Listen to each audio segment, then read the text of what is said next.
Welcome to Nugget 290 with Steve and Dana Groman, and today we are going to be covering some traveling people from centuries and even millennia ago. And we're going to start off with an article in the Science News, August 27, 2022. The title of the article is Ancient DNA Links an East Asian Woman to Early Americans.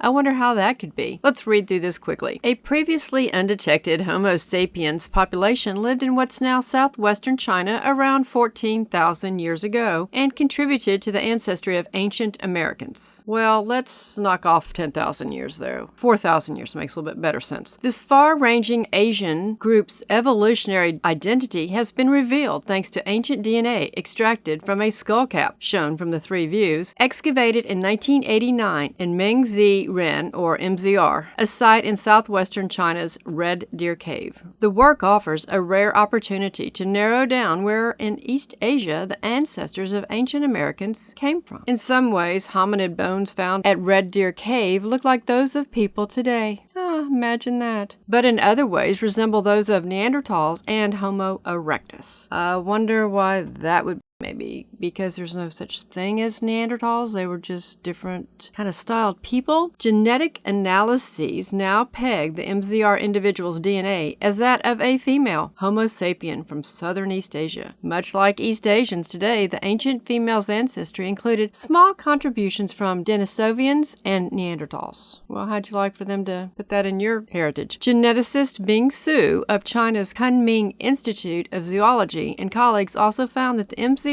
woman carried genetic ties to people in the Americas who date to as early as about 12,000 years ago. And again, let's knock off 10,000 years. The scientists suspect that some ancient southern East Asians traveled up China's eastern coast, probably by way of Japan, and crossed a land bridge to North America. And I want to talk about that land bridge to North America. We find in Genesis 11, 1 through 9, the information about the Tower of Babel. And let me read from a different version. There was a time when the whole world spoke one language.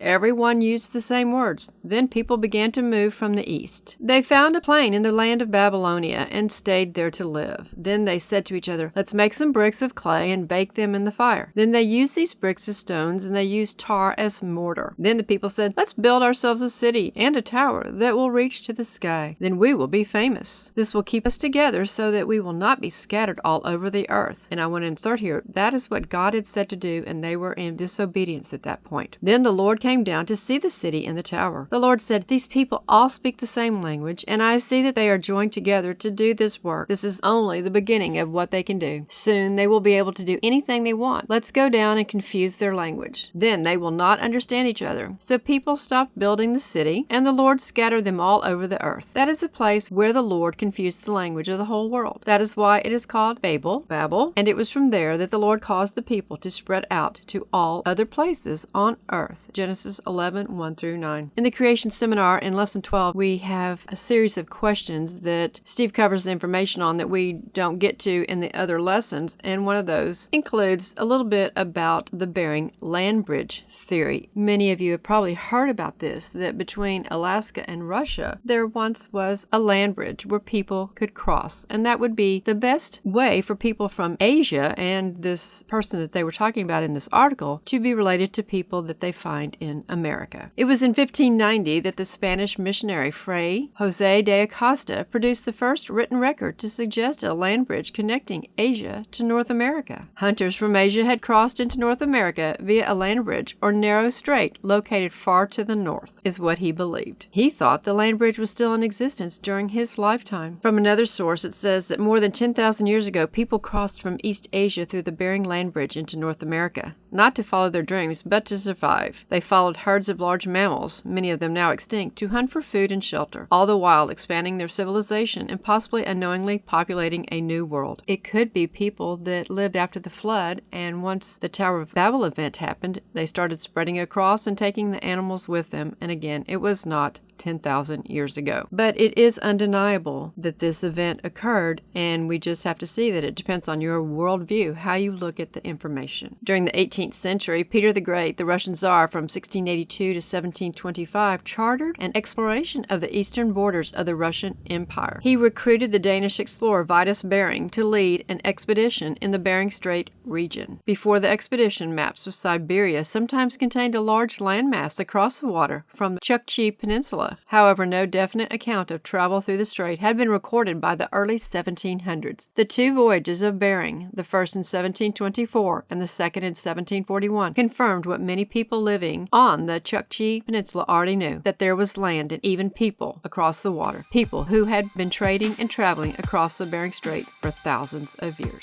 It's creation versus evolution. It's your worldview. Is it biblical or not? If you appreciate our content, tell others and repost on your social platforms. And if you haven't watched Nugget 289 and learned more about these cute burrows, I recommend you go back and watch Nugget 289. Thank you.